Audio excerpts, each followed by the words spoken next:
Welcome to the Talent Equation Podcast. If you are passionate about helping young people to unleash their potential and want to find ways to do that better, then you've come to the right place. The Talent Equation Podcast seeks to answer the important questions facing parents, coaches, and talent developers as they try to help young people become the best they can be. This is a series of unscripted, unpolished conversations between people at the razor's edge of the talent community who are prepared to share their knowledge, experiences, and challenges in an effort to help others get better faster. Listen, reflect, and don't forget to join the discussion at thetalentequation.co.uk. Enjoy the show.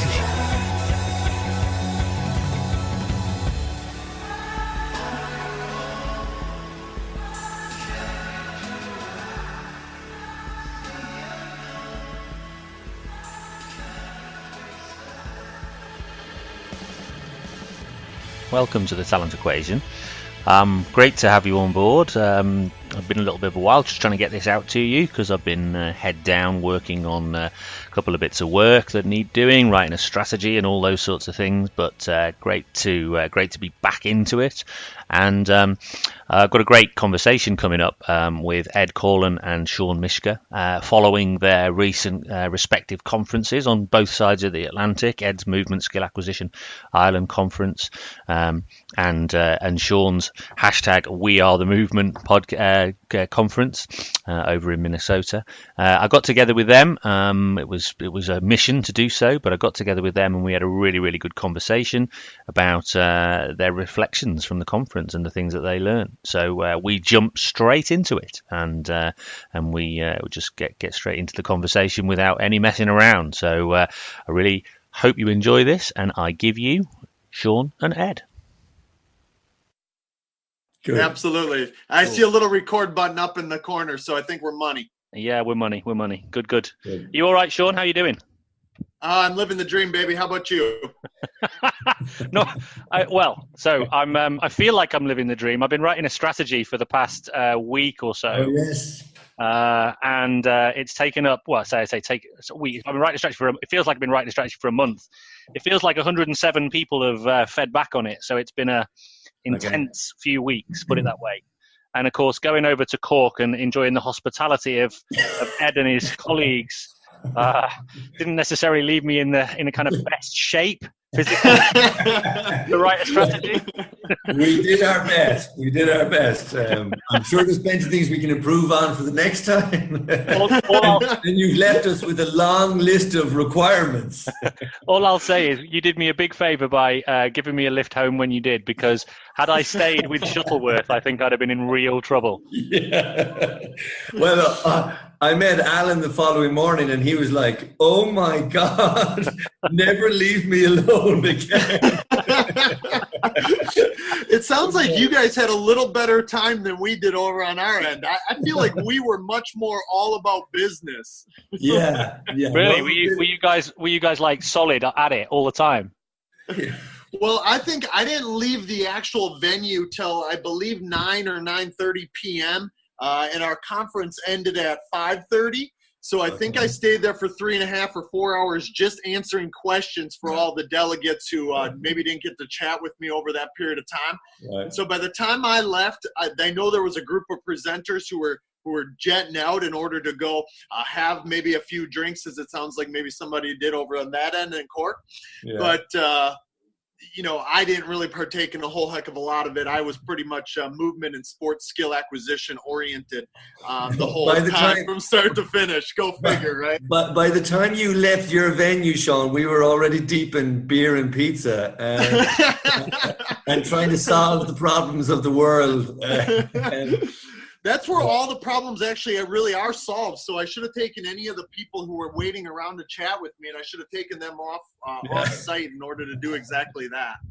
I don't know about that. I still have a sore head, not from what you'd normally have a sore head when you're in a pub, but more from the questions in the chat. Some of the things that emerged over that weekend and some of the questions have left me somewhat like I'm never going to answer that question, so I wish I could forget ever hearing it, because that's a lifelong one. So yeah. Well, I'm glad that the parallels and the synergies seem to be drawn there as well, because the same thing happened over on this end. So I guess we shouldn't be surprised that that exact same thing came down the pipe over here, but it definitely did so. So I'm excited to explore some of those things with both of you gentlemen. Well, and obviously it's always fun to get on with you guys. Let's use that as a launch off point then.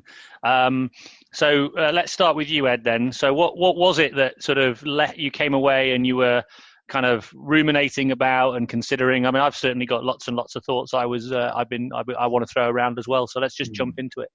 Well, I think there was, for starters, I think it started even before the event started on the Friday evening, to be perfectly honest. Meeting a couple of guys who I hadn't seen in a while, and then just coming with, I can't wait to check out about this. I can't wait to ask these kind of questions. And of course, foolishly, I was like, oh, like what? And they're like, well, I want to know, when Keith Davids is talking about it, because, some people have read a lot of his work. They're like, I want to know what his stance on, at what stage can you or should you phase in or out of a drill-like scenario and stuff. And I know that's something then we spoke about, Stu. We kind of picked up on that ourselves afterwards, about that continuum that he speaks about, That stayed with me. That's something that has stayed with me. That's something that, again, after our event, one of the guys at the conference wrote a piece in our national newspaper here that got picked up. And we got the entire back page of a sports section in the newspaper.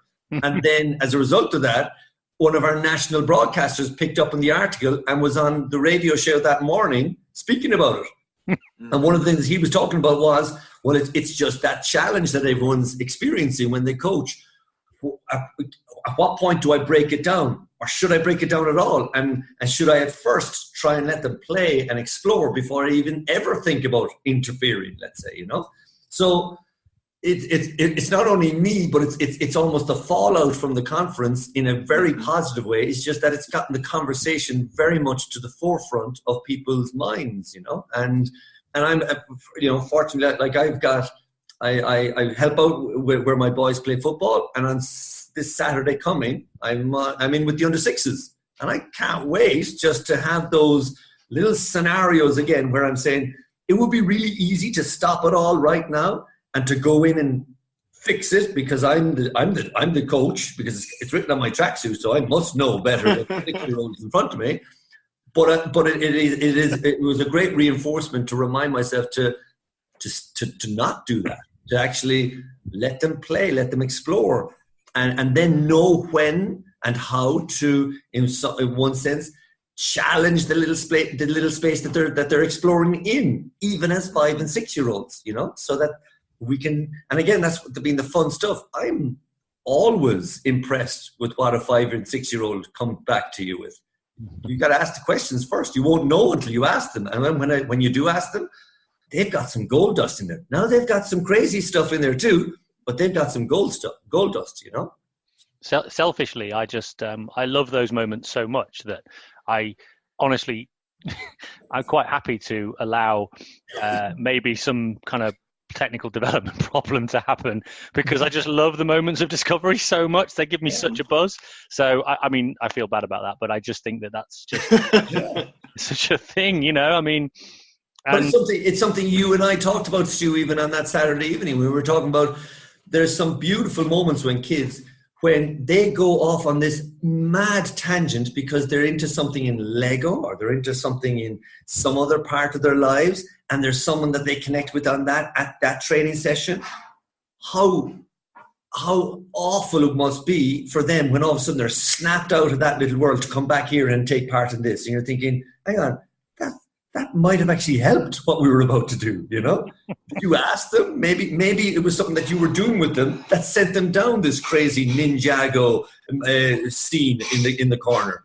Rather than just snapping them away from it, ask them, well, what's going on here, lads? Where do the lightsabers come out of, Where were you hiding them all the time, We don't do that enough. We're thinking too much along the elements of control and order. And I fundamentally will not go there. No way. And And I think it's because of where I once was. I would have been quite ordered and structured. And then, of course, you have kids and you realize that's just, they remind you about what it was like when you were, you know. And it's some of the questions we had. I was at an event there last Friday night, and some of the parents were there. Really, really rich space. Very good philosophy in this club. And I asked them, I was like, you know, hands up, any parents in the room? Of course, loads of parents, because it was the underage section. I said, okay, hands up. So keep your hands up if you've got kids. All the hands stay up. Keep your hands up if your kids can walk. And of course, all the hands stay up. And they're looking at me. That's a bit of a funny question. I said, okay, now keep your hands up if you coached your kids how to walk. And they're like, the hands all go down. I said, well, hang on a second. How did they learn to walk if you didn't coach them? Hang on. So you mean they found out how to walk on their own without you coaching them and telling them step by step how to do it? Remember what it was like when you were watching them falling over? You actually were like, well, don't try it again. And I was just reminding them about even what I did myself with my kids, you know. They'll find a way that they will problem solve. They will self-organize because they're keen, they're interested. They want to get from A to B quicker.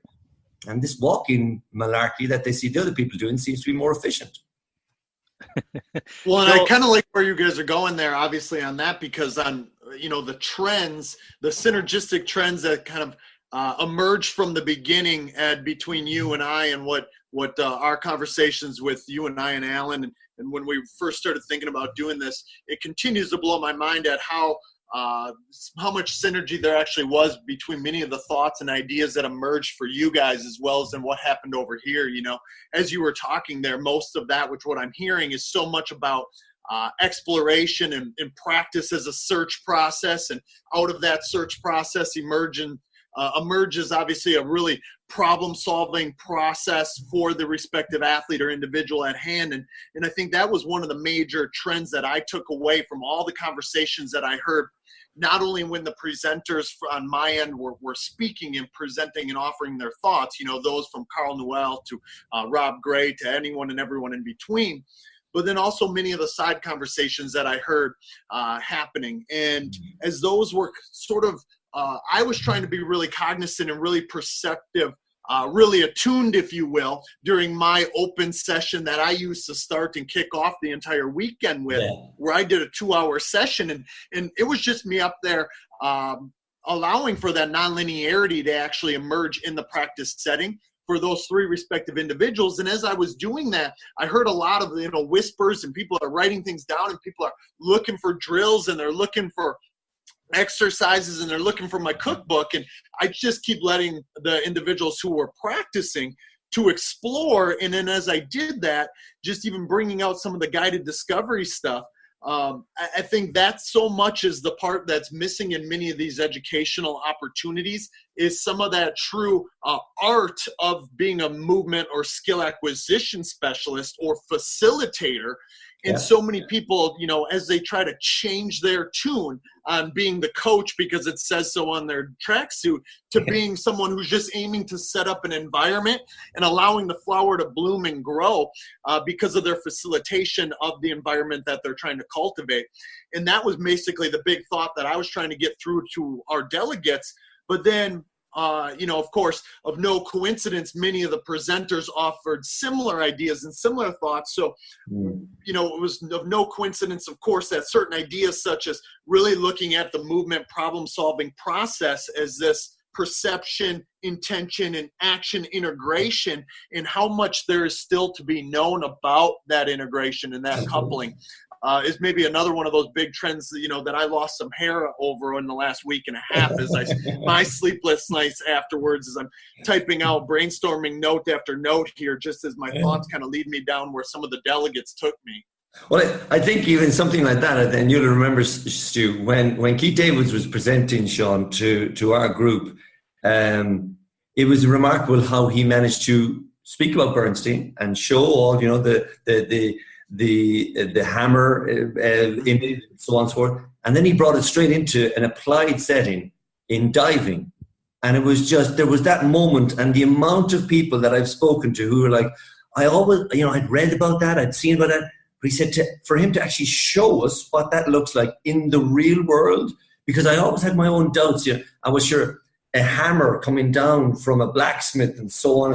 Well, there's a very small range, and you can even see the range and even the motion and the capture and so on. But all of a sudden he took this into diving, into springboard diving. And you're like, that was just an incredible leap, one sense, but he brought him with them. Yeah. That's the craft of a very good presenter, you know? And I'm sure Keith did a much better, more eloquent job than I did. I tried to do the same thing, but with American football to a certain degree. But I'm sure that Keith delivered it with much more eloquent message and delivery than I did, because I had probably not as many light bulbs going off as Carl did on my end, and then as Keith did over on your end as well. How did you, Shawn? How did you try to show it from an American football perspective? Yeah, what I did is I really used our entire session as a repetition without repetition sort of schematic. So from the very time that my individual athletes started performing their movement, what would be referred to as a warm-up in traditional sense is we use it as this movement exploration really right from the beginning. And I was pointing out certain authentic movement signatures that were emerging for the respective individuals in whatever task that they were performing. So I was giving a range of constraints in something as simple as doing a stationary inline lunge, or then and taking it into a traveling inline lunge to, opening up the bandwidth, if you will, of the respective execution. And I was trying to layer in certain aspects of, again, perception, intention, and action for the participants, but I wanted the delegates to sort of see how that would unfold as well, and truly see where that movement variability in ideas such as aspects of the solution or manifold or problem manifold there, and the bandwidth of that for each respective performer. So then when certain nuances, certain peculiarities would emerge for each respective performer, when they were basically executing upon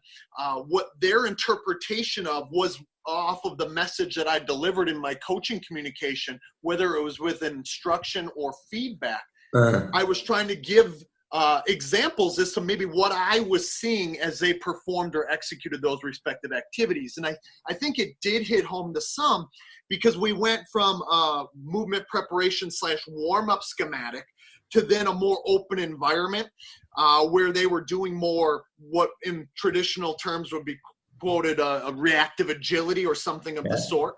And I just set up the environment, manipulated constraints accordingly to change angles and change distances and change timing and change spacing, and allowed the performers themselves, based on the constraints and the problem that I was setting up in front of them, to essentially solve it in their own ways. So I think then in that case, the delegates who were watching, at least with enough of that type of lens coming into it, they could see what was emerging from it, and they could see that each performer, even under the similar problem, was of course finding their own affordances, and they were solving the problem in their own respective unique way. And I was sort of allowing for that to happen as much as I possibly could. Can I ask you, Shawn, after we kind of hung up from you guys and we went into a really lovely kind of a wrap-up session with everyone in a big circle and stuff, and it was just as people were kind of leaving and so on and so forth, one guy said it to me, and someone else overheard him, was like, I was actually thinking the same.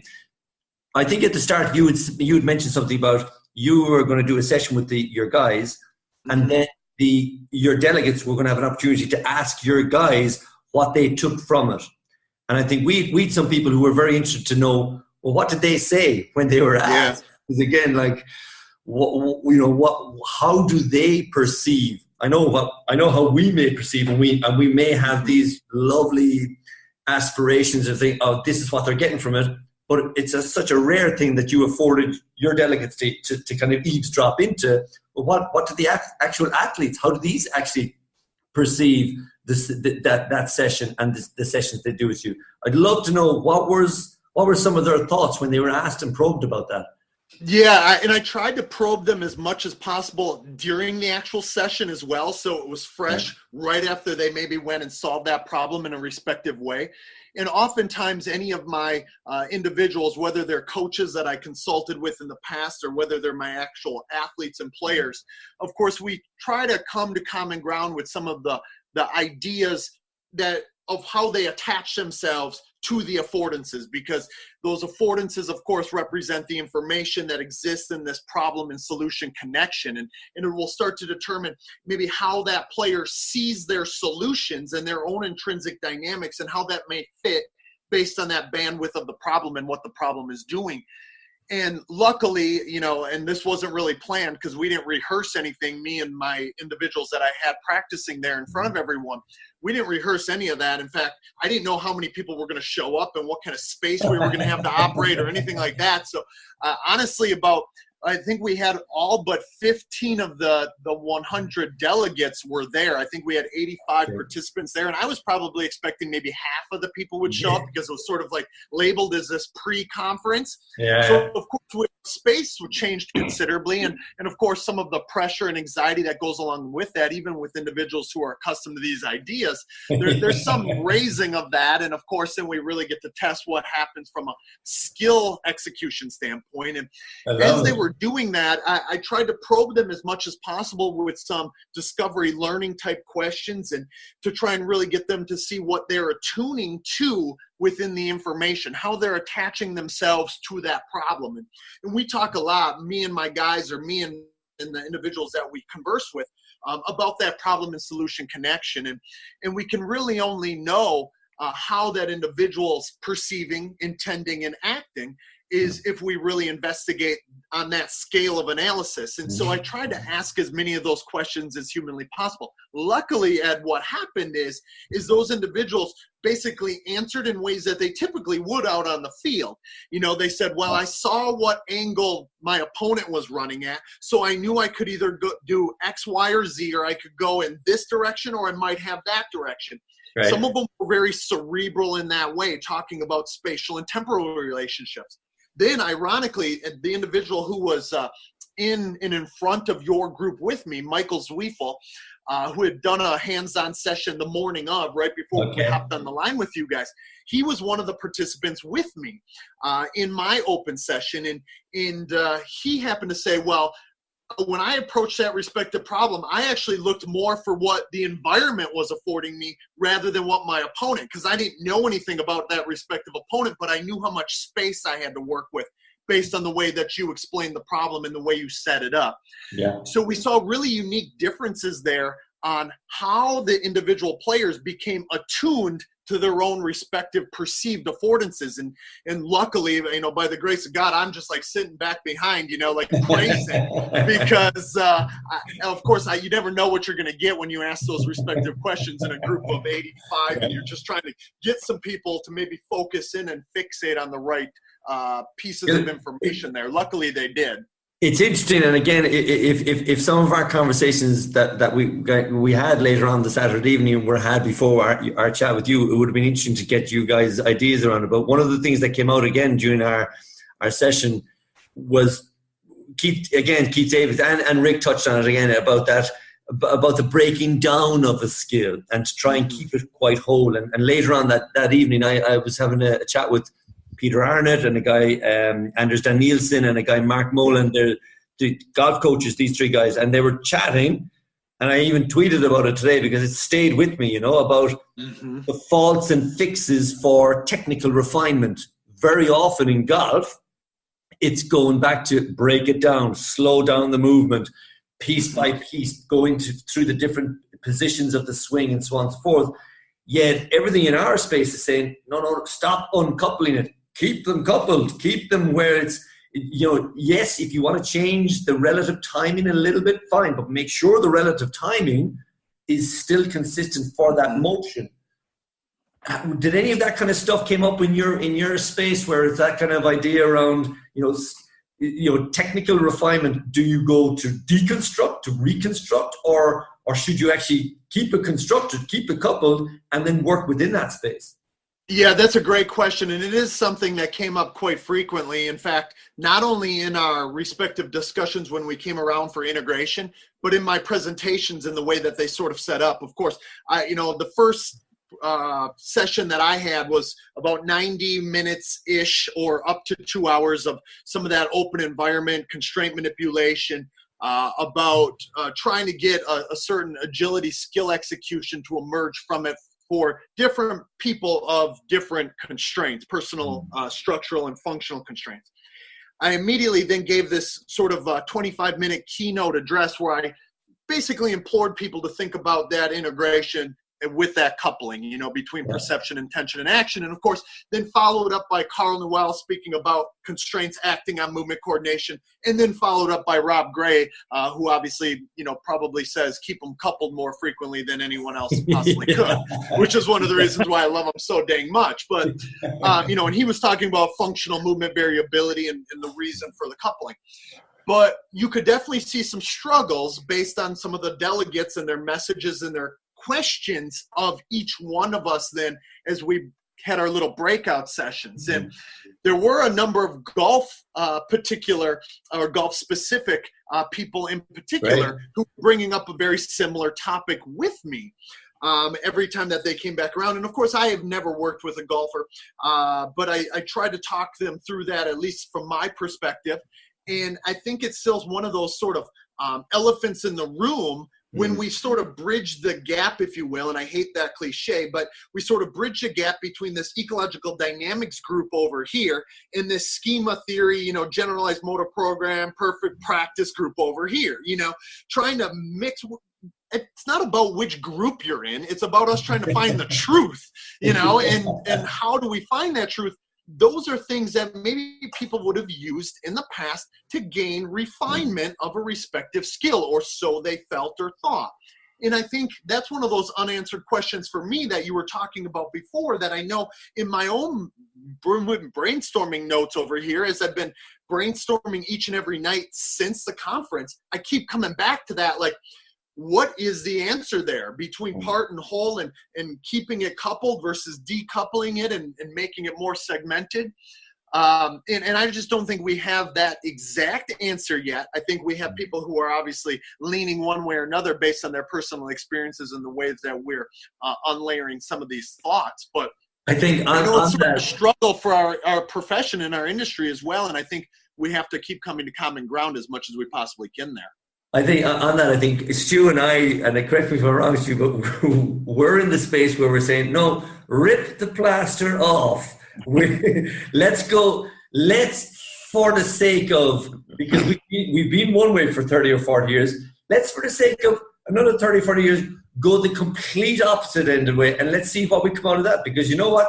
The last 30 or 40 years, we haven't really benefited that much from that.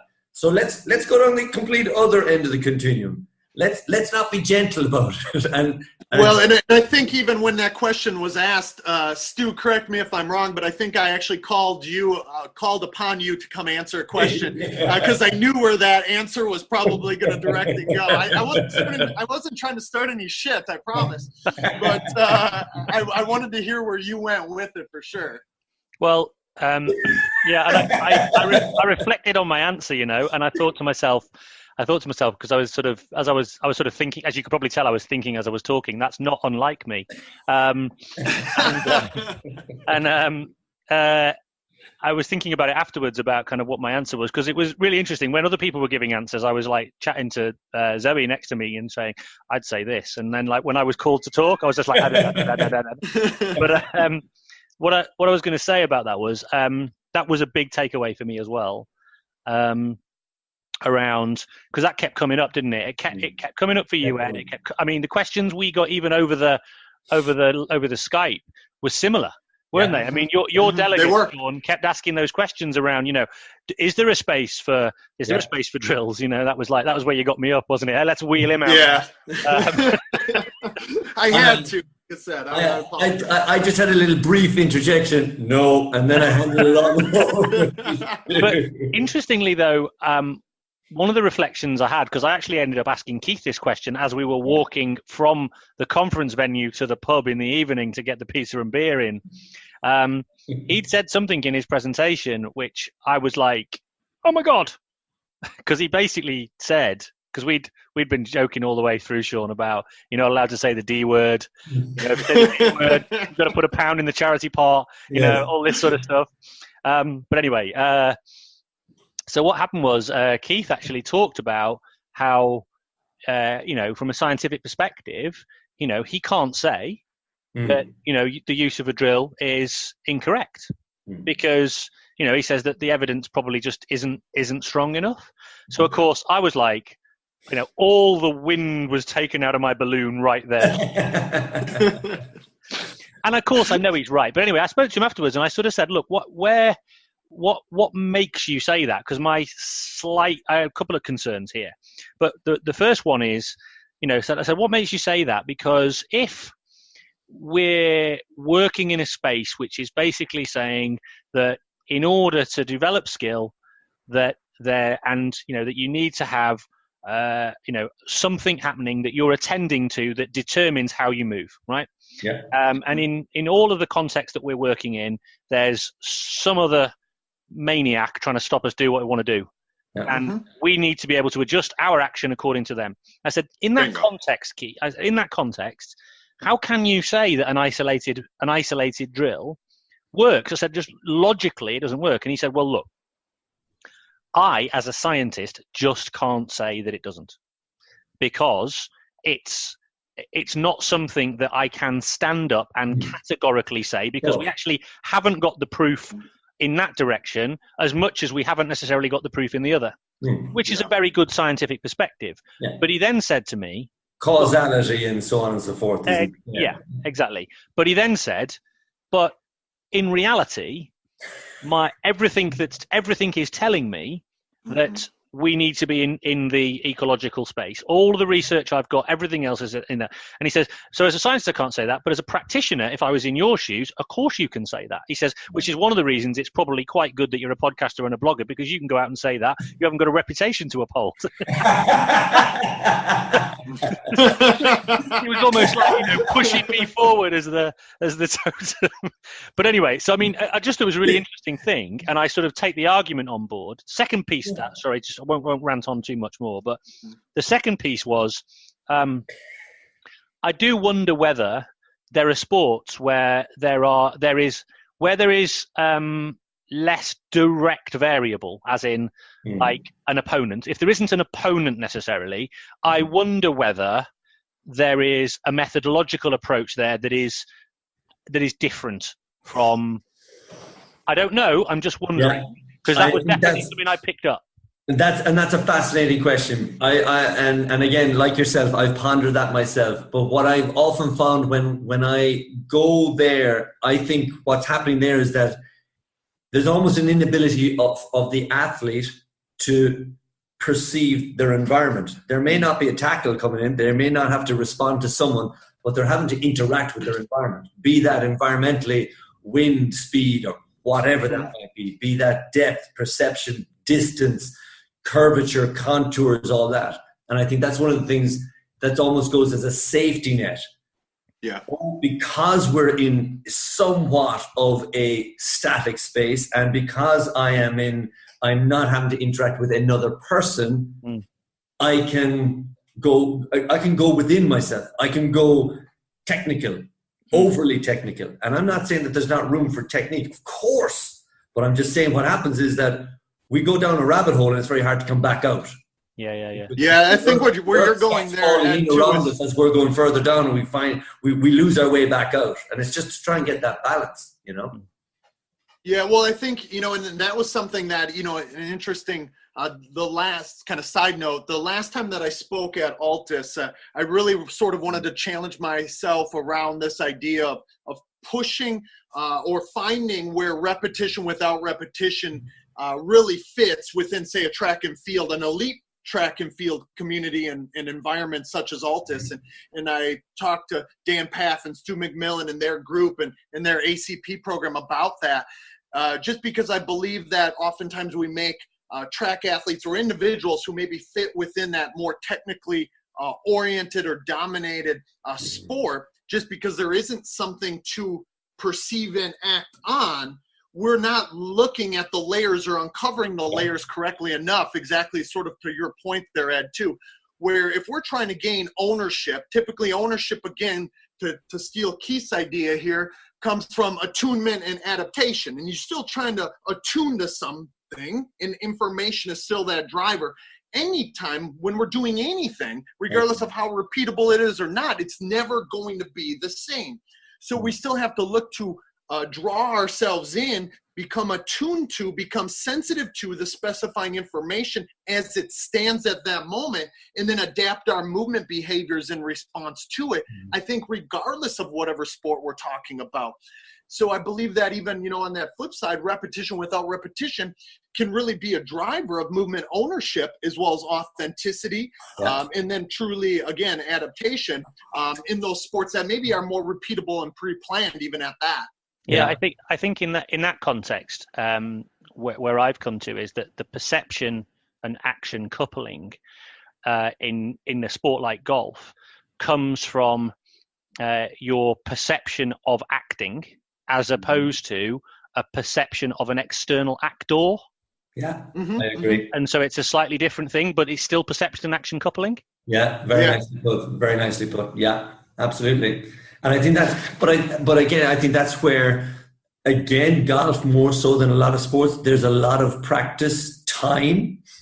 There's a huge amount of time where I can be working on something and I can work on this on my own. And that's then the challenge. And that's what I find so invigorating in this space, because you've got, because of maybe cultural and traditional approaches, what golf coaches that I'm interacting with are fascinating me with is how they're getting that balance right, to enable to get that balance between the amount of time that golfers have available to them, but then how do they use that? And then when they're in that practice space, how do they still have them engaging in a very technical sport, but doing it in a way that doesn't lock them up, essentially, you know, that actually has them free, that after over every shot they're still engaging in some perception and action, be that, as you were saying, an actor or their alternative, let's say. And I think that's what's so great to hear, and that's why those conversations are so fascinating, because culturally it is a sport that it's acceptable to hit and to try and aim for perfection. So and try and hit the perfect shot and try and hit it repeatedly, you know? So Peter, Arne and I, as you know, Ed, Phil, one of your co-protagonists, roped us into doing, well, he roped me in first and then I roped Pete Arne in. He wrote me in to do a piece around a poster presentation. Yeah. So there I was, Shawn, right? Get a load of this, right? There I was with a load of PhD students or actual PhDs doing posters. And then there's me, right? And just talking about crap. I love. Hang on, before you go any further, I gotta say this: we had breakout sessions, and Stu was one of the few guys who came to help us facilitate the breakout sessions. He goes on, he says that, and yet you talk to anyone in his group, and they're like, "We had Stu Armstrong who was facilitating." We went on a mad road trip of skill acquisition. So I know you. Oh, I have no doubt. I know exactly you're trying to bring it down, but you've got a posse. You've got a posse who I can tell you. The next time if we do another event, there'll be just a little Stu posse kind of going around the place, making sure that they're in your breakout session again. They don't want to do any other people's breakouts. So I'll just stop going red. Well, I still can't get quite used to that, to be fair. But anyway, we in that session, so we did this poster presentation, Pete and I, and we ended up talking to this is the thing, you talk about golf being technical, right? So it's become ridiculously technical. It's actually really not. It's about an implement making contact with an object that doesn't move. Right? It's not any more difficult than that.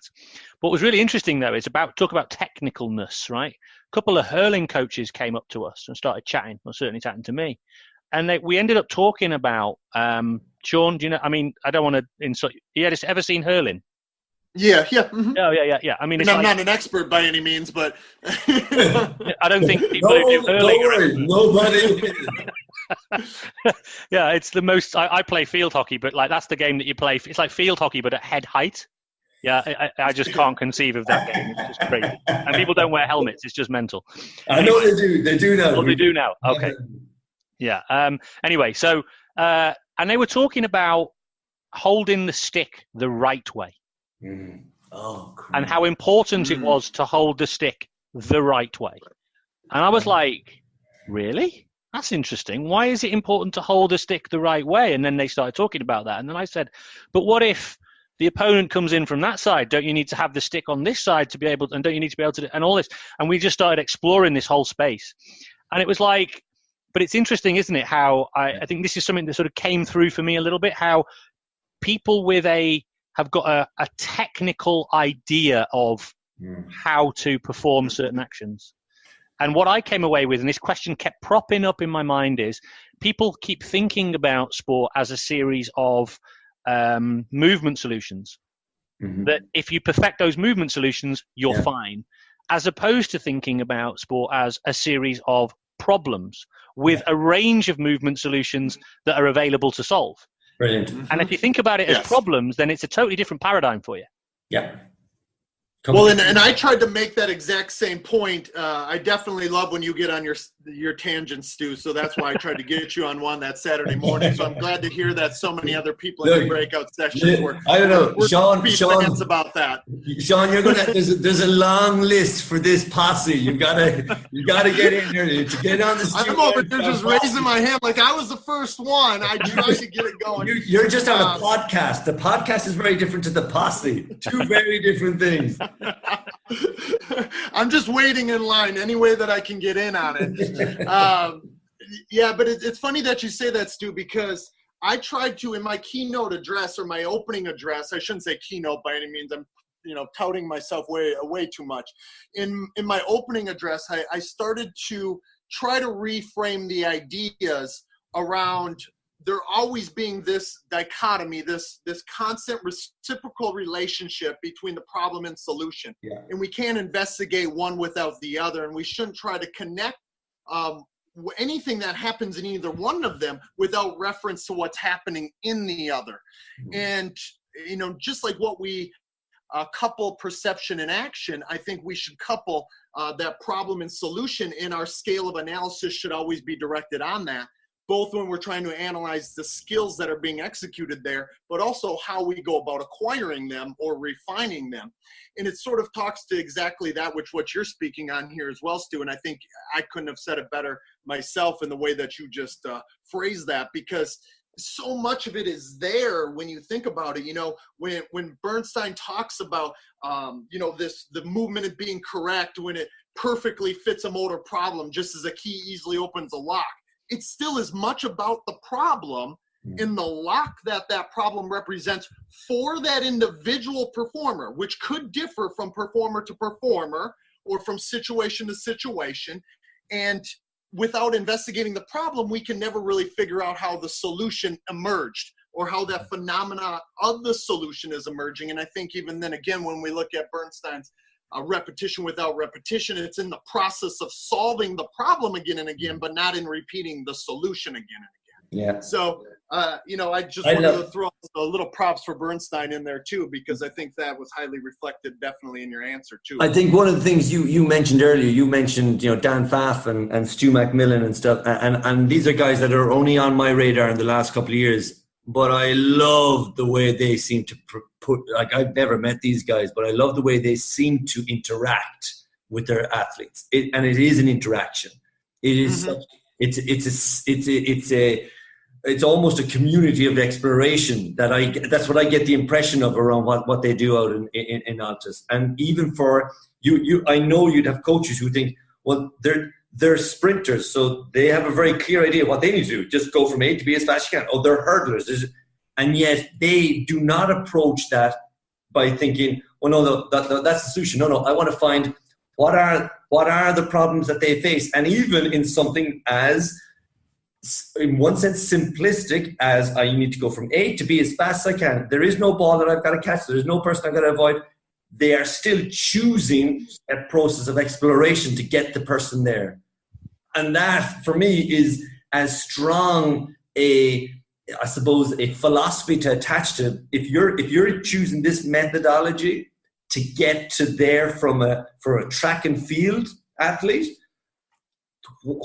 where can it go if you're trying to do this for an open skill-based athlete, let's say, and especially with again, it's the interaction and the exploration that they afford their athletes to do, even in something as straightforward as, well, you're a sprinter, you're a 100-meter sprinter, a 200-meter sprinter, you're a hurdler. And there's that space. I can only imagine, because I've not been there, but I read everything that Stu goes on about, and I've been a huge Dan Pfaff fan for years. It just screams partnership. It screams problem solving together. And my job is, you know what? I'm not going to fix it for you. In fact, I'm going to help you by posing the problem maybe in a different way. Because if the problem that you're currently trying to solve, you're not getting there, I'm not going to tell you how to solve it. I'm just going to maybe simplify the problem first, but it's still going to be another problem. You're still going to try and you're still going to navigate your way to the right solution, which is the right solution for you, not the solution I think it should be for you, And I think if you can do that to the level that they do that in track and field, it should be a no-brainer to be doing this in a far more open and dynamic space of field sports and team sports and things like, It feels to me now I look back and it feels so superficial to think that sport can be reduced, or sports coaching can be reduced down to this is what it looks like. When it's perfect, it looks like that. If you can just do that and do it all the time and keep doing it over and over again, then it's all glory. I mean, who thinks that's good? And then when I look at it back now, I mean, as much as it's challenging to be in this very difficult, ugly, messy space, and how difficult that can be, to how it feels sometimes, it's still so much preferable than something as paint by numbers-ish as that's what it looks like, do that. I mean, who thinks that's coaching? Well, you just hit on a point. I had one of second last class of a module today with my class of students, and at the end I was just kind of going through some slides, and I said, okay, so what you now know of skill acquisition, you have 11 weeks of a module done. I got asked the question, do you now think there's a place for skill acquisition in coaching and so on and so forth? And where does skill acquisition sit? Where are we? Are we in the sports psych? Are we in the coaching? Are we in all this kind of thing? And one of the students, in the purest of way, put up her hand, and she was like, well, I don't quite understand what you mean. Where do you fit? Surely everything about coaching is everything about skill acquisition. And I was like, if only that was the case. I said, that would be amazing. And I said, because you're the next generation of people out there. Your job is to, but I said, that would be incredible if we were in that space. But I said, at the moment, how we coach our coaches, the coach education process tells them about order, structure, tells them about form, tells them about control, and yet and tries to have their big rocks about things they can control a huge amount. And you're thinking, well, actually, the big rock should be about how to engage in chaos. The big rock should be about how to engage in disorder. The big rock should be about how to just interact with your environment and interact with the athletes in that environment. But you don't get that on coaching courses, you know? So, well, and so much of that then is about facilitation, right? I mean, everything that you're talking about right there, if we're talking about integration and facilitation and us taking a more facilitatory role, I mean, that's such a reinvigorating idea or hat to wear as you attempt to go out and allow individuals to have ownership and autonomy about what they do and how they do it and how they perceive problems and how they intend to act on those problems and what action solutions that they possess within their own respective toolbox. To facilitate and help that open up for individuals, it's so much more reinvigorating, at least for me, versus going out there and trying to dictate, you know, even though I'll be the first to admit that I'm a huge control freak, as you guys could tell probably that day that we chatted, and I probably took way too much of the time of the conversation, but I think so much of it is really about playing that facilitatory role. Yeah. And that once you do that, it just changes your lens so much more. Mm-hmm. I've got to tell you a story about that, guys. Right. So this is literally from this weekend, right? Yeah. Traveled an hour and a half over to do a introduction to coaching day. Right. It's like an introductory course. It's for hockey. It's very ecologically driven. Hockey are very, very bought in. So in terms of kind of like the opposite of what you're talking about there, Ed, it's not technical at all. Yeah. And the principles that we talk about from the start are they've got sort of philosophy is, it's about player-centeredness. We always talk about that, but we explore what that is. It's games, not drills. So you can see how I'm signed up to this, to deliver this course. I'm your man, right? And then the final bit is questioning. It's a questioning approach. Right, so that's the big mantra, and along the bottom of every single slide for the initial kind of just sort of setting the scene session is game is the teacher, pitch is the classroom, coach is the facilitator. Right, every slide. Okay, so the workshop, we start off, we do about an hour or so of a little bit of kind of theory, a little bit about constraints, but not going into it too much depth because it's very much novice coaches. And it's very facilitative. So it's about, me sort of presenting them with a question or a problem, and they discuss it, they feed back, we explore, and there was one particular individual, and I can pretty much spot him every single time, who before the session was sort of saying, right, they were a bit of the organizer, and, I've done a few things with coaching with this person and this person and this person. And I was like, okay, great. And through the session, they were, and I was like, anyway, so we went out there and we start doing the practical stuff. Well, and the way we do it is they get in twos, they do a session, they plan a session based on the concepts, then they go out and they deliver, and then we all come back and we kind of review, and everybody chips in and they say, well, what was good about that? Well, how can we make it better? We review against the golden thread. So it's like, were the decisions to be made? Did everyone get lots of touches? Was it fun? Did we stretch players a little bit? Was, was the decisions to be made? All that sort of stuff, right? So we do all that kind of thing. So it comes to this individual, right? And no word of a lie, this is what happened, right? So he goes, right, everybody get into pairs, and I want you to hit the ball back and forward to each other, and we're going to work on accuracy. And by the way, this preamble took a good 3 or 4 minutes of exploration, and all it was we're going to hit the ball back and forward to each other, right? That was it, right? So they get in lines. There's about 20 people on the course. They're hitting the ball back and forward to each other. Were you nice now, Stu? Were you nice after, does this have a happy ending, Stu? I'm smiling, Ed. You've teed it up nicely. So just let me talk this through, right? So anyway, so he goes, hitting balls back and forward to each other. And I'm like, so I'm watching this thinking, oh, this is good. He's teed this up nice for me here, yeah? So he's either doing this on purpose, or he's going to do this and then he can do something else and it's going to be amazing. And I'm like, oh, I'm looking forward to it. And then I was watching and it stayed like it was. And then he stopped it and I went, here we go. This is where it's all going to happen. He got a group of 6 of them together and he went like this. He went, now what you want to do is you want to get the ball by your front foot, and I want you to hit it with a little slower hit because you want to get more accuracy. And then the way you've got to do it is this went on for about another 2 minutes, and then they went back out. And then he walked over to someone else and he went, right. And I think he realized that he'd forgotten to ask a question. So he went, how are you doing? And they went, all right. And he went, now what you need to do is you need to get the ball on your front foot and you need to do this, right? Honestly, this is how it went, right? And at the end of it, he came over and I was like thinking to myself, what am I going to do with this? I can't let this go. I can't. I mean, we've just talked for an hour or so about this, and good discussion and really vibrant, and some people have done some good sessions and all this sort of stuff. It's like, well, so I went into the questioning phase and I was like, and I asked the group, what do you think? And to be fair, the group got stuck in.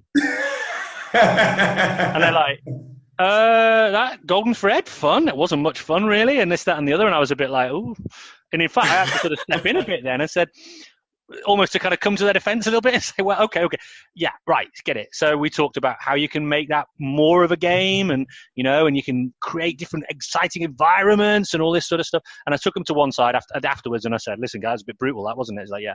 I said, look, everything we've done for that first hour, everything you've just done, I actually thank you. I thank you for doing it, right? I'm not sure whether you were deliberately doing it or not, but I thank you because you've had to take some serious criticism from the group. But that's everything we're trying to move away from. Yeah. But I came away with a big learning point, which was this was an individual with a bit of experience. They'd been coaching for a while. They'd come to this course to learn something else. We did a whole piece around a constraints-led methodology, and they did that. So like, I've got to be the worst teacher in the world, which is highly possible, right? Or these messages just don't cut through to some people. It's probably there's always one. There's always one. Well, I think that's an interesting point, though, and I think there's a lot of valid thinking to go into that, because one of the things that came out of our conference again, right, and it's something that I know Ali, Phil, and Alan and myself have spoken about at different times and the like, but it also came from our delegates, is the terminology that we use. For some people, constraints-based coaching sounds like the complete opposite of what it actually is. Yeah. You're constraining them. I thought you were being...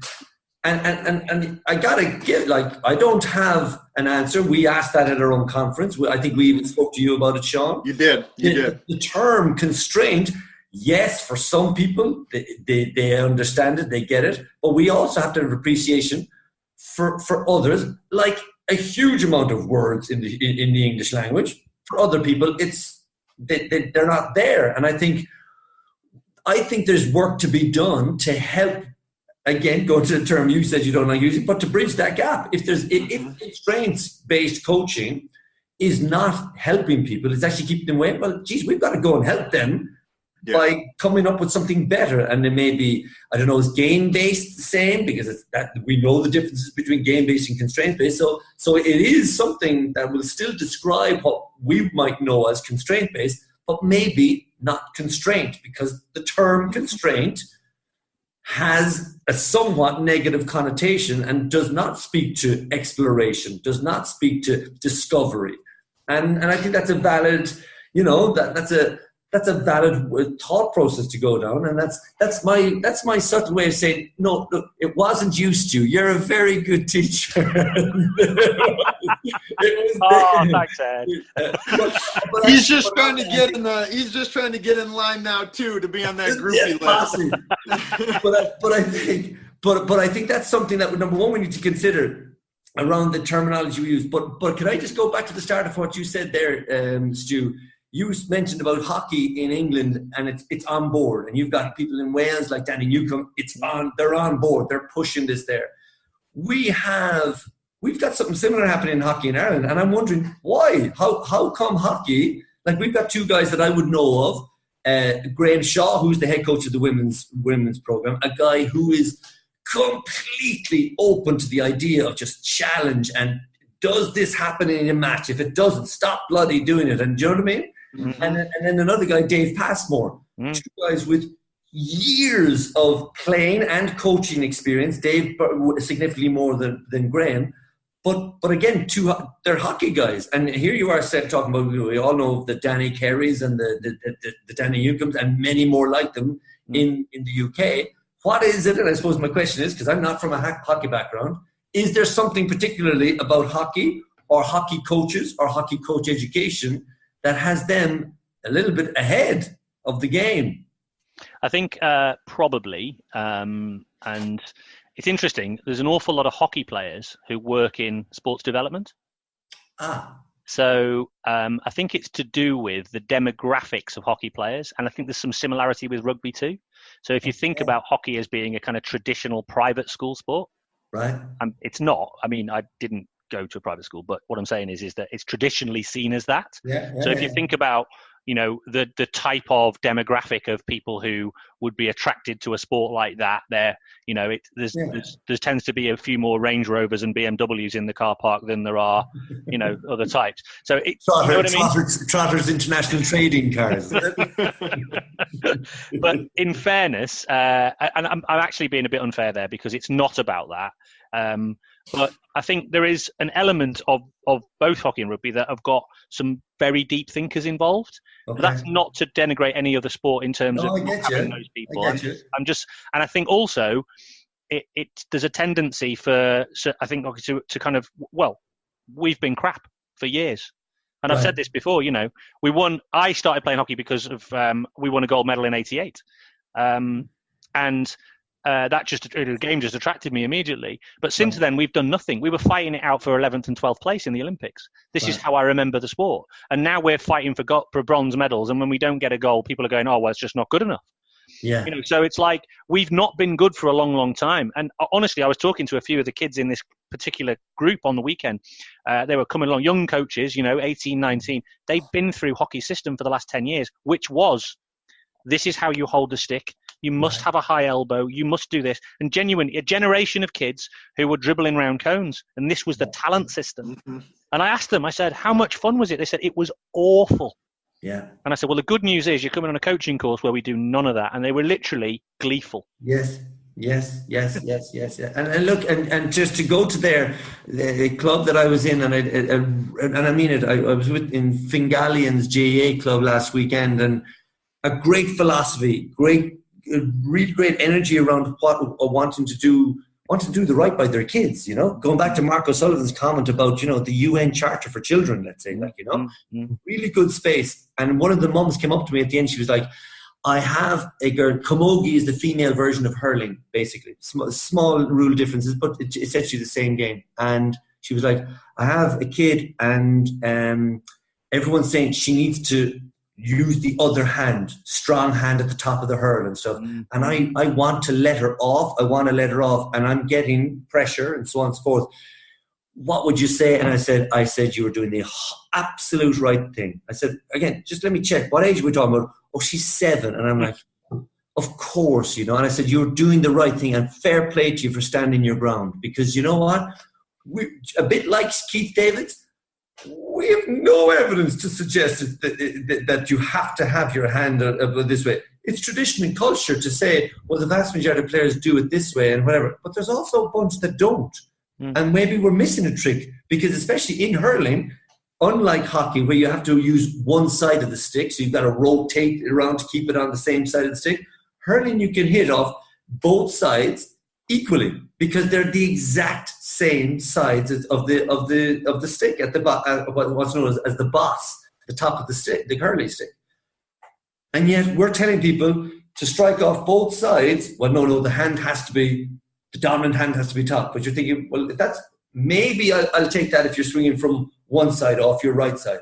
So what happens off your left side? Should you switch? Of course not, And it's these ingrained cultural resilient beliefs, Yeah, again, though, it comes back to this point of, I'm reading a really interesting book about this at the moment. A guy called, one of his name's Todd. The book's called End of Average. It's a Harvard professor. Have you heard of it, Shawn?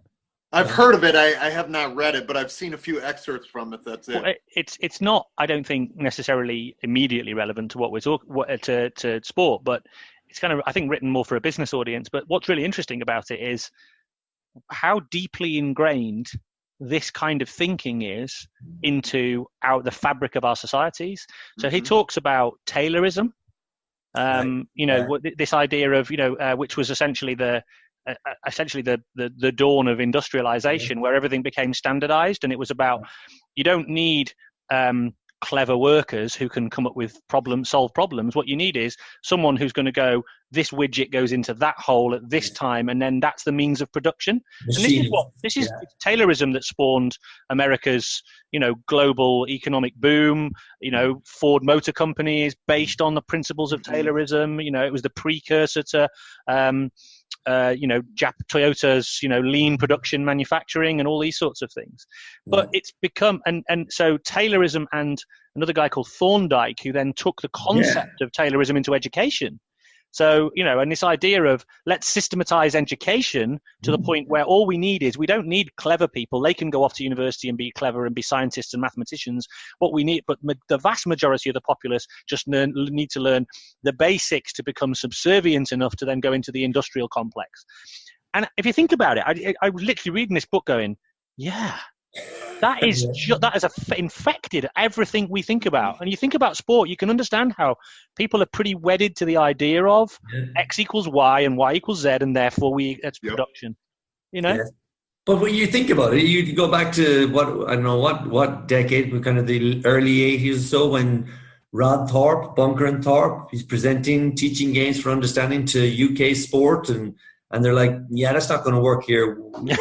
He goes down, hops on a flight, lands in Australia, and they're like, yeah, that'll work here. Yeah. At the moment, the nations and the hemispheres went like that in opposite directions of each other.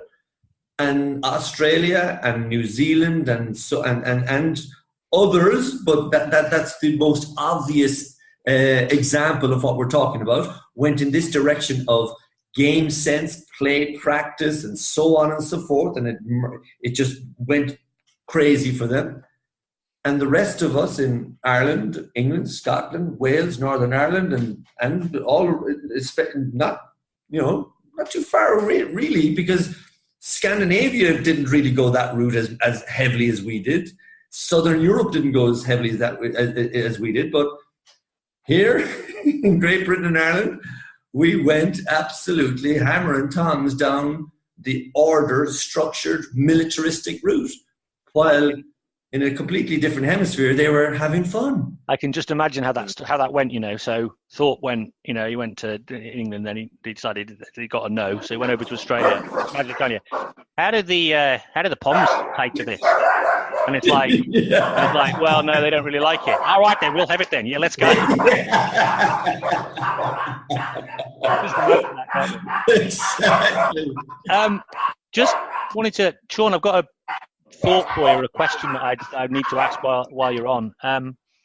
So one of the things I was thinking about it goes back to what Ed was talking around exploration and about constraints and the language. I think this is an important subject that we need to cover. Yeah.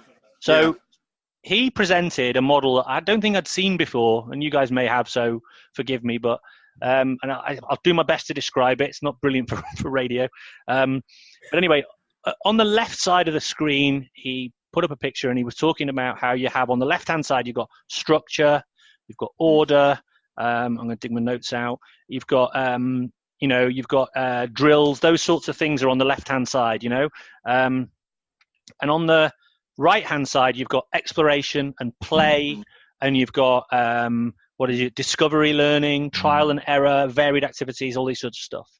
On the left hand side you've got structure, specific activities, deliberate practice perhaps, and direct teaching, and then on the right hand side you've got discovery, learning, exploration.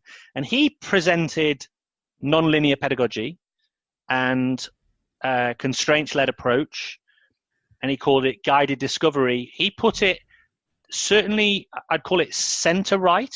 So it's closer to discovery learning, closer to exploration and experiential learning, but obviously it's not all the way over there. It's not pure exploration. And I think this is important linguistically in terms of the way we describe what we're talking about, because I think sometimes we conflate the two. Yeah. So we talk about pure exploration when we're also talking about nonlinear work. They're not quite the same, and we do need to somehow show the separation. Yeah, I think so. I agree with you completely. Sort of on that same token or note, as far as coming to common ground there with the verbiage that we use, one of the goals and objectives that I had for the entire weekend, the entire summit, the entire conference, if you will, my event, was to get us all sort of speaking language that we can all connect to and that we can all understand. And I realized really quickly that, as obviously I'm obsessed with sort of understanding and unlayering the problem and trying to determine how that's, letting or allowing for certain movement solutions to be explored or searched or found and discovered. And I was using terminology around affordances, and I realized that many within the room didn't really know what that meant. And as we start to talk about some of those ideas, I think it is important for us to, as a group, whether we want to refer to us all under this umbrella of the movement or whatever it might be, all who adhere to certain ideas of nonlinear pedagogy, is to come to common ground and say what it is and what it is not, or maybe where it fits across that spectrum of that, which what you just presented, Stu, from that weekend. And understanding that I used an example then where I talked about one day, not to sometimes I put myself in these states of mind where I'm trying to kind of find common ground with what some other people are doing, other sportsmen, other craftsmen. And I ended up going and watching for 3 or 4 hours a group of skateboarders last summer. And they were truly exploring, right? There were certain constraints. The constraints weren't being changed. So it wasn't a constraints-led approach. They were out there just purely exploring. Now, they were searching the respective movement behaviors that they have. Some skills were no doubt being acquired, but there was no one there that was directing their efforts at all. They weren't, maybe even looking from an explicit standpoint as to what they were doing. They might have been going through certain verbal or cognitive stages where they were having certain self-talk after they would make a mistake or something like that. But they were truly exploring. Like, where does that fit? We have to show, obviously, our worth and our role in that as well, and knowing how we manipulate the environment accordingly, And that's kind of what I talked about earlier with the flower in the environment. When a flower doesn't grow, you don't change the flower, you change the environment. And you need someone that's going in there that knows about the environment in order to go in there and change it. But that was sort of my long-winded tangent on how I creepily watched a bunch of kids running around on a skateboard park. But on the same token, I think what I found from that is sort of what you're talking about right now, Stu, in that you're trying to distinguish between where we fit across that entire spectrum and when one might be useful versus when you just allow athletes to just go and learn. And of course, many of my athletes, National Football League players, they come to me and they've implicitly learned so much because they're already the world's best compensators. They undoubtedly have learned things that coaches haven't driven into their brain with a declarative knowledge or an explicit understanding of what they have to do to find those respective solutions. So for me, again, I do think we need to, if we're really going to truly integrate, if we're really going to truly evolve this quote unquote movement, we have to get really specific about how we're utilizing certain terminology. I think it's an interesting point you make there, because everyone's talking about the extreme sports world at the moment that has potentially now may change significantly when you have surfing now going into the Olympics. And people are like, what's going to happen? It came up in our conference. What's going to happen to surfing when all of a sudden they now have coaches, where previously maybe they didn't have coaches? And I think one of the things, and maybe it's just a different way of looking at it. I'm not convinced. I know what you were saying there, that there was no constraints because they were trying things. In my understanding of extreme sports, and when I've spoken to guys like that in BMX and in skateboarding and snowboarding and stuff, the constraint in one sense is the guy that went before you. They're all trying to go bigger. What the guy just tried, that's pushed the envelope. That's changed the space. We can't do that now. Sure, he's just done that. I want to try a Cork 540. I want to try a Mac Twist. I want to try because I think that was the space when you look back at the guys like the Tony Hawks of yesteryear and the Shawn Whites of nowadays. What constraints was there? Well, they're in a half pipe that doesn't change. But what was actually driving them was what other people were doing. The Bob Burnquists of that era were just absolutely not ever going to be happy with what they'd just done. So that they were your classic case of repetition without repetition. They never wanted to repeat a skill. And in fact, and on that same token, Ed, I think that, go ahead. I think when I say there was no constraints, there was no coach, there was nobody that was manipulating the constraints accordingly. There surely are affordances and the problem to be solved in a repetition without repetition way. So I don't want the listeners to think that I didn't mean that it wasn't a constraints-led approach. It's just that there was nobody there manipulating them per se. But there's always information that is sort of guiding those constraints as well, and how that problem is there to be solved. And it's interesting because I would follow the WCT, which is the World Championship Tour in surfing, closely for years. I'm just a big fan. Like anything, I've seen it and whatever else. I don't know anyone in the space, but I follow their website. I follow the interviews and the videos.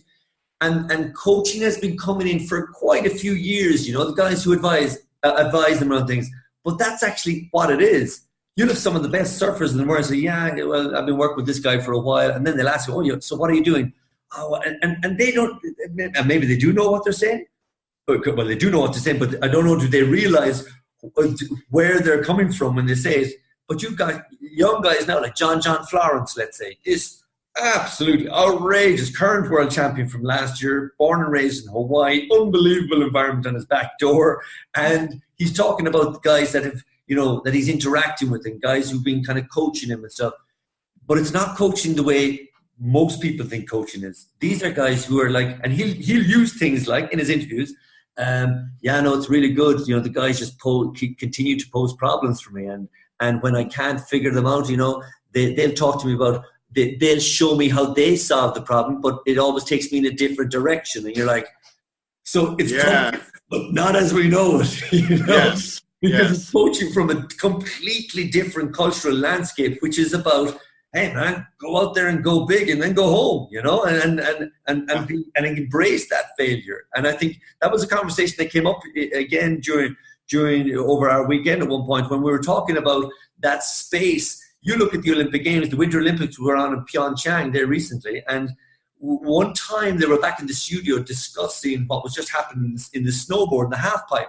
And Amy Williams, who is a former gold medalist in the skeleton for Team GB, was in the studio, and she was like, I don't get it. Like, correct me if I'm wrong. Are you all about trying to go as fast as you can down the half pipe? Yeah, absolutely, as fast as you can.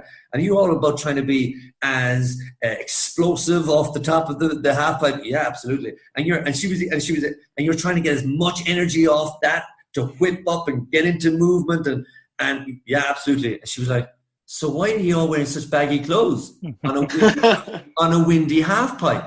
The wind is blowing a gale up there. It's one of the big talking points of the games. Yet you all have baggy pantses falling down the back of we can see your arse and we can see these big, huge coats that you wear. And your man turned around and said, yeah, he said that you can't get, you don't want to get away from the essence of the sport. He said, you take that away from us, and all of a sudden he said, it becomes too much like a job. Now, these are Olympians competing at the very highest level, but they are still completely attached to the idea of exploration. And don't take away the essence of what this is. And it's about just throwing on a jacket and a pair of pants that's 3 sizes too big for you and going out and ripping it huge down a half pipe. And she was like, but if you all wore skin tight, neoprene suits, you'd be able to fly through the air more. And they're like, but that's not snowboarding. Yeah. So much. And one of the guys said, he said, but also you got to remember when you're up there and the wind is blowing, he said, you got to deal with that too. It's almost like they're not afraid of the environment throwing mad stuff at them. Whereas a skeleton person or a luge or a bobsleigh, they are in the space of inches and millimeters and speed and all this, but just in a very different way. So are the other guys. You won't ask them. Yes, we're trying to go as fast as we can. We're trying to go as radical as we can. But also, you know what? We want to maintain that connection with what got us into the sport in the first place, which is the illusion of, we don't care. We care, but we're doing it our way, Yeah. Well, you talk about authenticity there. I mean, I think authenticity and adaptation definitely go together in most cases, and that's what we're really trying to find or facilitate as specialists, quote unquote specialists, as we interject and try to get them to facilitate a little something different in their skill. One of the interesting things about that is there's no coincidence that, everyone talks about, the UK and medals and Olympics and what's the success, and part of the success is throw lots and lots of money at it, full-time athletes, etc., etc. Yeah. But if you notice, one of the things that the UK is best at is the sports that are the most mechanistic in nature. Cycling, rowing. Yeah, right.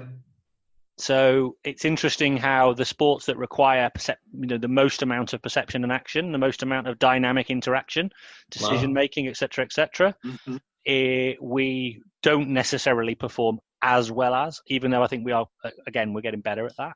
But even so, I think it's interesting it's an interesting reflection, isn't it? Yeah, it is. Read an interesting article by Mike Atherton. He's a previous cricket captain, Shawn. and he was talking about being out in India. There's a big tournament going out in India, and talking about some of the very, very young players who are coming into the Indian setup, and they're kind of at 19. They're like performing and they're doing some amazing things. And the phrase that I put out there today was that they seemed much more kind of natural and ready and fluid in comparison to some of the what you might call the English players, who he described as more. I think he called them manufactured. Yeah. Yeah. And that's an interesting term in and of itself as it compares those two. His point would have been, I think his point was also kind of around that idea that the English players, and he's not, and I'm sure he's talking about other countries too, but he's speaking about the ones that he would know, have come through what we would see as a top class talent identification system where they have no worries. Everything's provided for them. Every element of all of their training structure is there. And yet the guys in India are probably just still playing and playing as competitive as they can and mixing it up as much as they can and playing across grades and across age groups, and because there may be not the same resources being pumped into it, but the resources, well, what are they producing? Let's say, there's a big, huge argument going on debate going on in Ireland right now around talent development and development squads, underage development squads, and how much is too much. How much, and we're in that space now of diversification, specificity, and you're like, whoa, hang on a second. At what age are they doing all of this? And club fixtures are now being put into second place to arrange fixtures for these development squads. And you're thinking, geez, when you think of Mark O'Sullivan as good as possible, for as many as possible, for as long as possible, that is in diametric opposite direction to that thinking, And yet we're all seeing this major juggernaut of burnout and dropout coming down the tracks, and yet we're still going down this route of development squads and get 14s, 15s, 16s. And I appreciate it, but there's also, you can see the ones that are working where they're actually not streaming. Yes, we want to have a look at some and see what's emerging when they're coming out of childhood and stuff.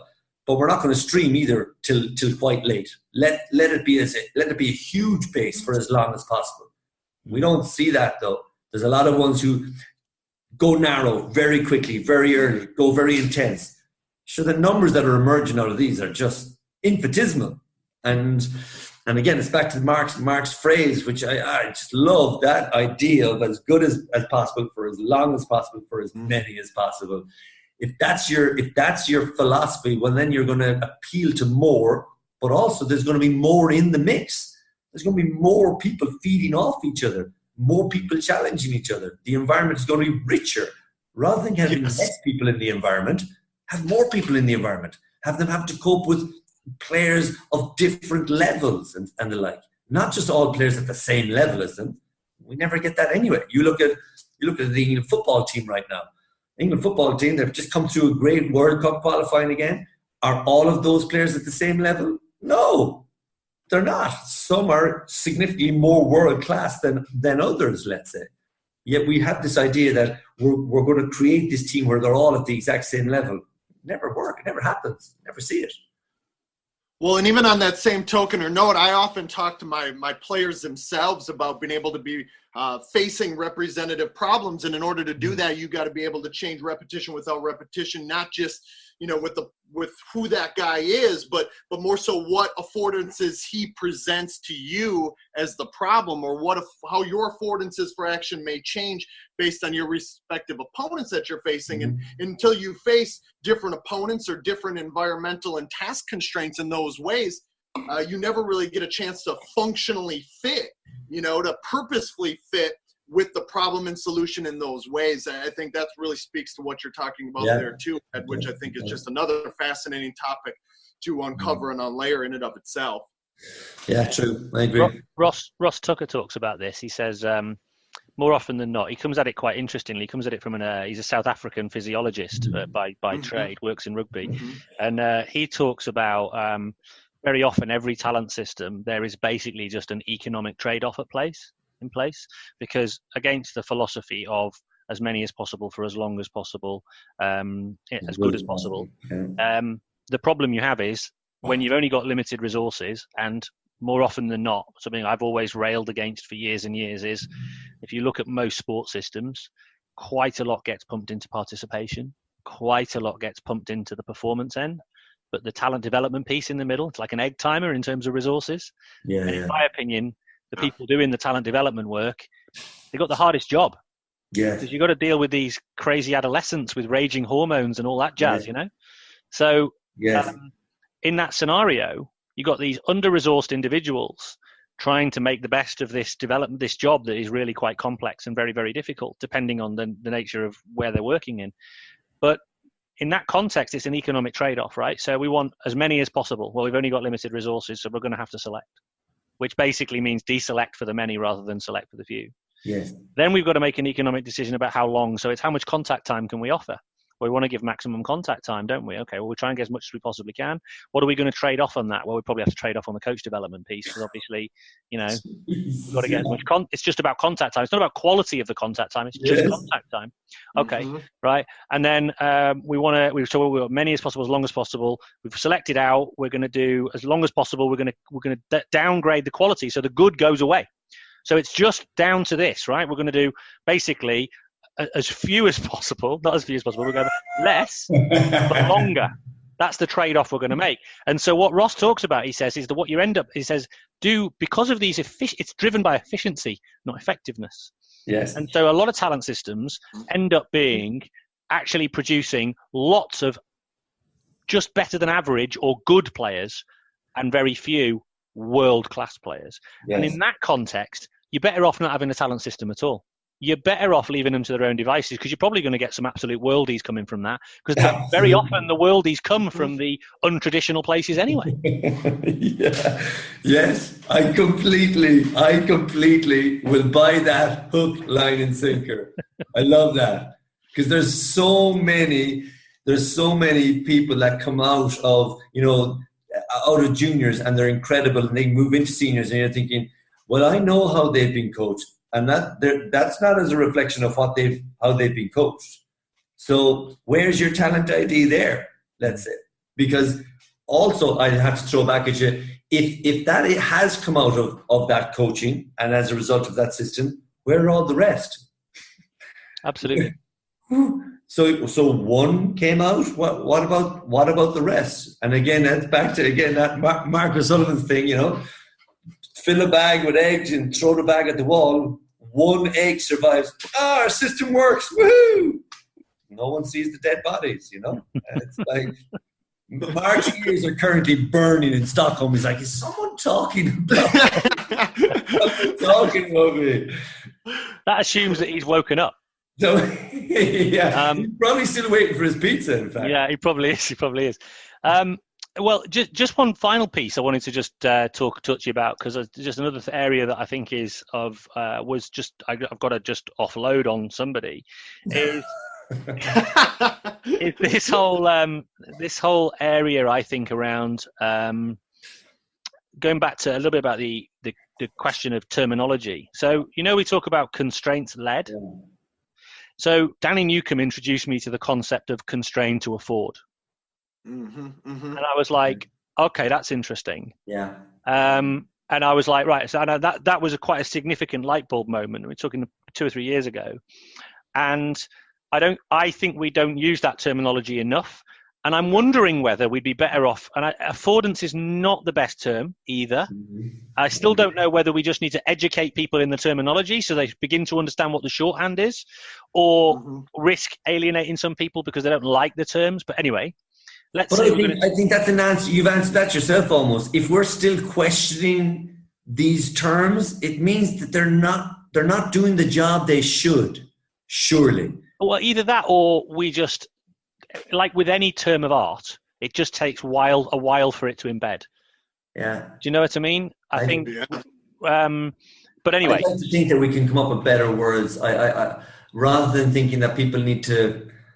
I don't know that they need to get to where some people are. I just think it should be a term that, and my 80-year-old mum should be able to know what I mean when I say something, rather than me saying something around like, and again, she's going to kill me if she ever listens to this, and she's a big fan, Stu. But if I turn around and I say, like, oh yeah, I remember years ago, Mum, I used to do a bit of strength and conditioning. She'll go and tell her friends over a game of bridge, and he's into air conditioning.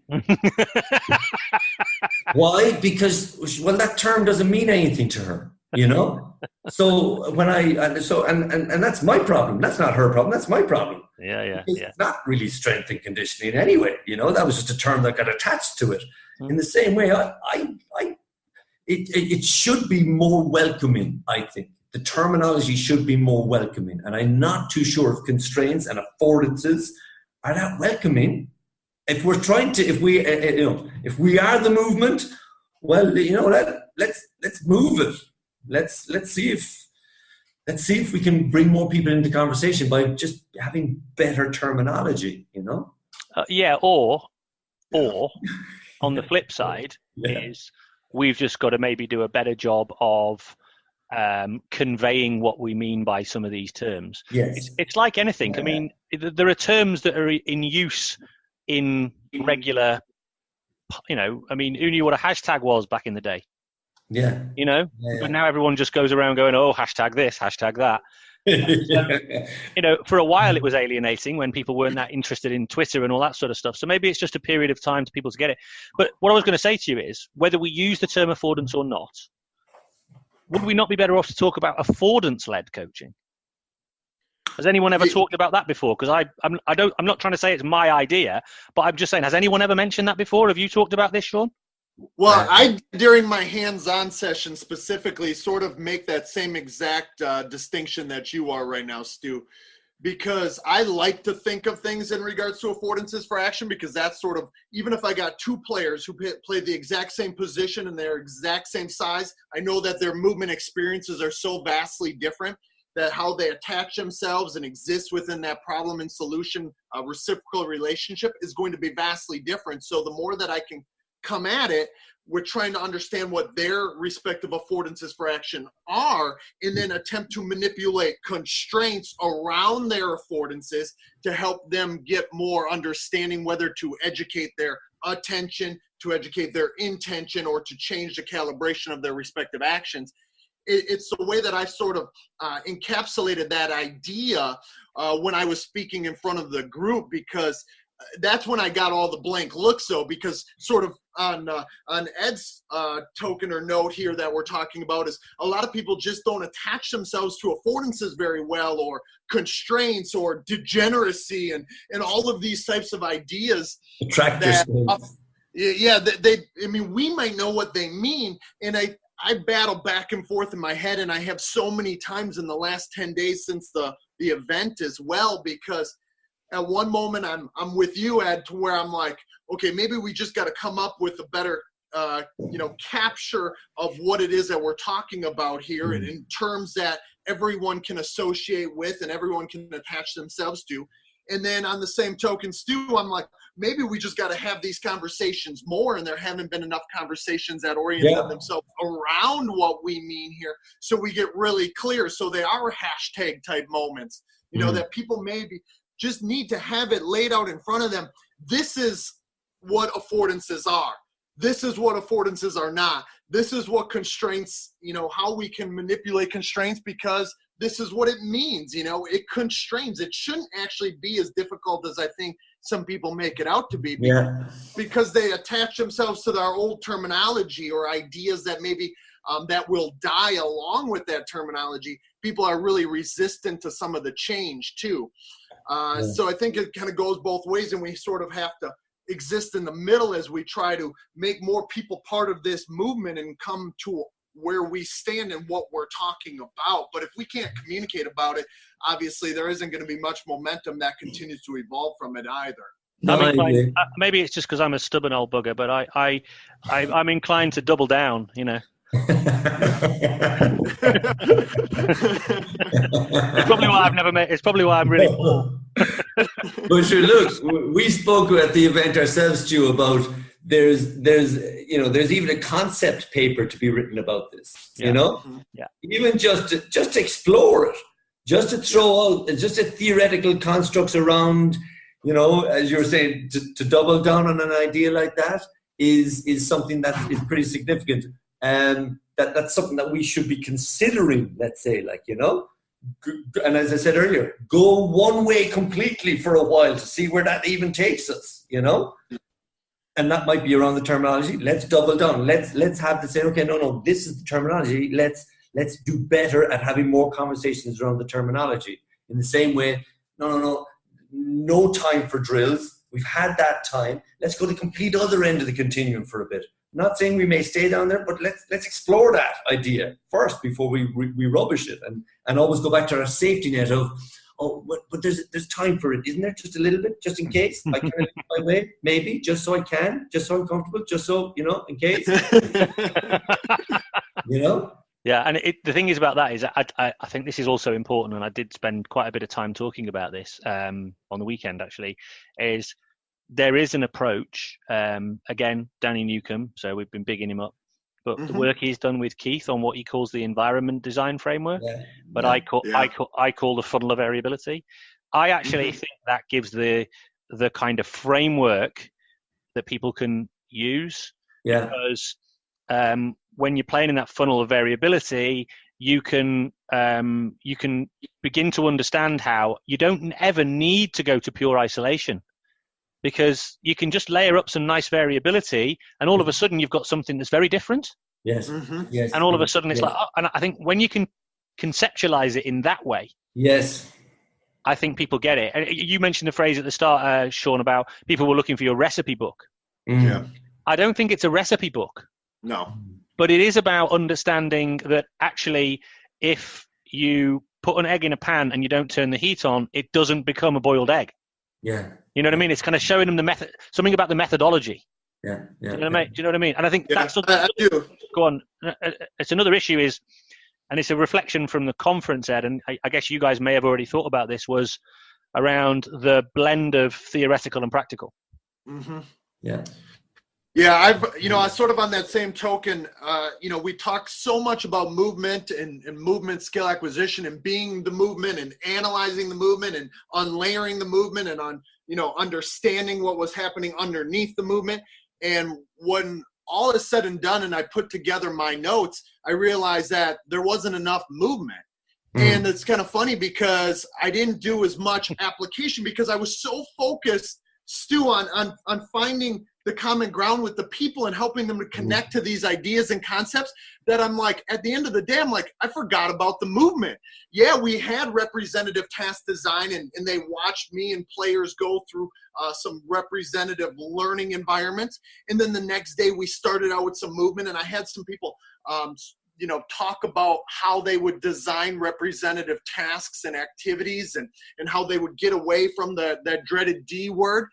But yet at the end of the day, I didn't let all of the delegates really get their hands dirty and kind of exist within the art and to embrace that and everything that it's about and look to manipulate it and have their peers talk about it and discuss it.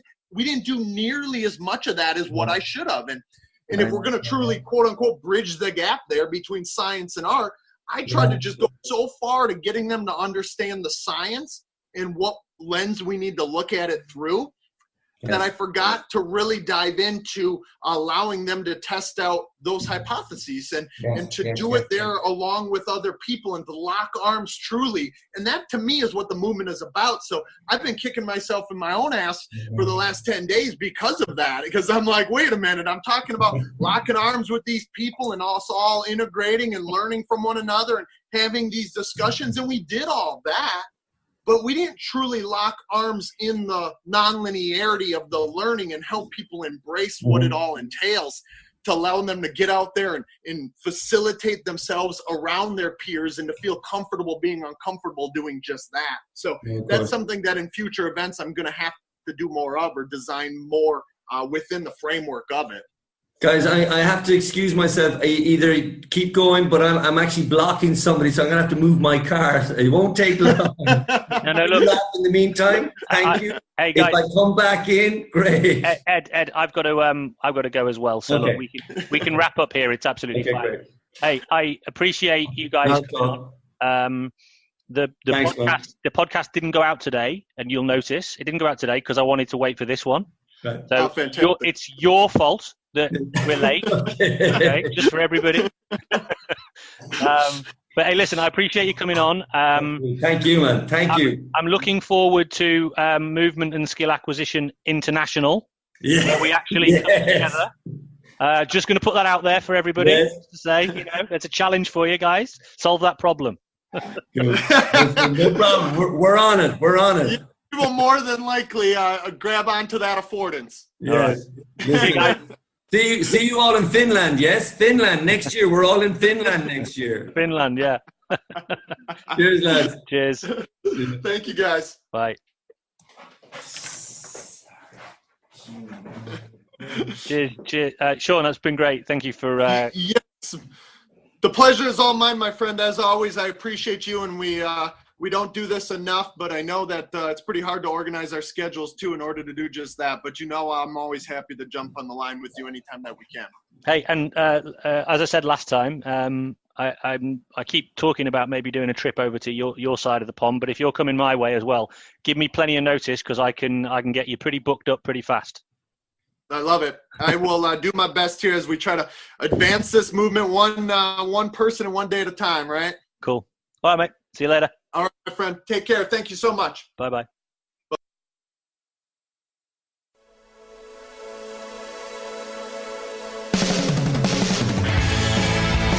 Thanks for listening to the Talent Equation podcast. If you like the show, then please consider supporting it by leaving a review on your favorite podcast player, telling your friends about it, or even becoming a hero and show your appreciation by becoming a patron. Just head over to thetalentequation.co.uk and click on the Becoming a Patron button at the top of the page.